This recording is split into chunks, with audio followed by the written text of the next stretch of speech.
شیطان کی تھوک۔ خدا نے جب حضرت آدم علیہ السلام کا پتلا مبارک تیار فرمایا، فرشتے حضرت آدم علیہ السلام کے اس پتلے مبارک کی زیارت کرتے تھے، مگر شیطان لعین حسد کی آگ میں جل بھن گیا اور ایک مرتبہ اس مردود نے بغض و کینے میں آ کر حضرت آدم علیہ السلام کے پتلا مبارک پر تھوک دیا۔ یہ تھوک حضرت آدم علیہ السلام کے ناف مبارک کے مقام پر پڑی۔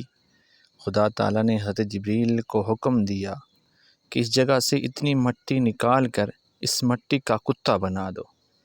چنانچہ اس شیطانی تھوک سے ملی مٹی کا کتا بنا دیا گیا اور پتلا مبارک کی حفاظت پر مامور کیا گیا۔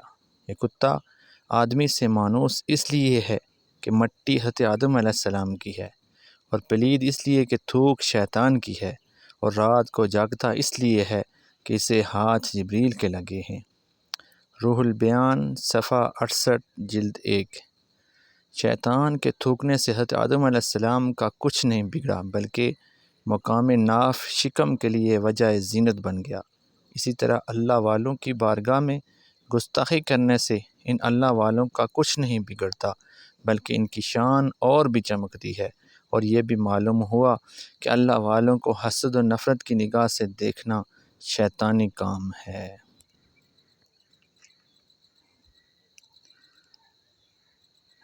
اگر آپ کو ہماری یہ ویڈیو اچھی لگی تو چینل کو ضرور سبسکرائب کریں تاکہ ہر آنے والی ویڈیو کا نوٹیفیکیشن آپ کو مل سکے۔